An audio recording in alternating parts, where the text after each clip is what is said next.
Pandian store சீரியல்ல அடுத்து வர எபிசோடில் நம்ம கோமதி இருந்துட்டு அவங்க அந்த நிலைமையில் இருக்கிறத பார்த்த உடனே ரொம்பவே வருத்தப்பட்டுட்டு இருக்காங்க.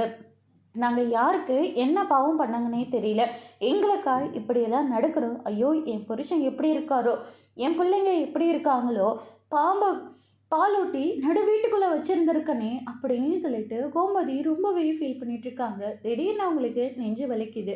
அப்படியே மயக்கம் போட்டு கீழே விழுந்துடுறாங்க. ரவுண்ட்ஸ் போயிட்டு இருக்கிற ஒரு போலீஸ் வந்து அவங்கள பார்த்த உடனே, "மா என்னாச்சுமா, எந்திரிமா முதல்ல" அப்படின்ற மாதிரியே சொல்லிடுறாங்க. ஆனால் அவங்க கண்ணவே முழிக்கவே இல்லை. அதுக்கு அடுத்ததாக எல்லாரையும் கூப்பிட்டு இந்த அம்மாவுக்கு என்னாச்சுன்னே தெரியல அப்படின்ற மாதிரியே சொல்லிடுறாங்க. அதனால் உடனடியாக டாக்டர் வர சொல்லி செக் பண்ணுறாங்க.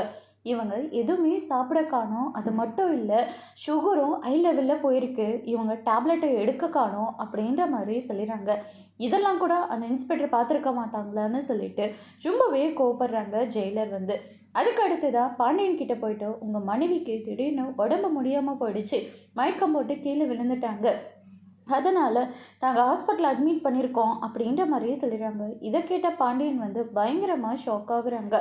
கோமதிக்கு ஒன்றும் ஆகக்கூடாது, அவளுக்கு ஒன்றும் இல்லைல்ல அப்படின்ற மாதிரியே சொல்லிடுறாங்க. வீட்டுக்கும் வேறு தகவல் கொடுத்துட்றாங்க. வீட்டில் இருக்கிறவங்க எல்லாருமே பயங்கரமாக ஷாக் ஆகுறாங்க. மீனா இருந்துட்டு உடனடியாக தங்கமயிலுக்கு ஃபோன் பண்ணி, இப்போ உங்களுக்கு சந்தோஷம் தானே, அத்தை உங்களை எப்படியெல்லாம் பார்த்துக்கிட்டாங்க, அவங்க இப்போ ஹாஸ்பிட்டலில் கிடக்குறாங்க, எல்லாத்துக்கும் காரணம் நீங்கள் தான் அப்படின்னு சொல்லிட்டு ரொம்பவே கோவப்படுறாங்க. அதோட முடிச்சிருக்காங்க.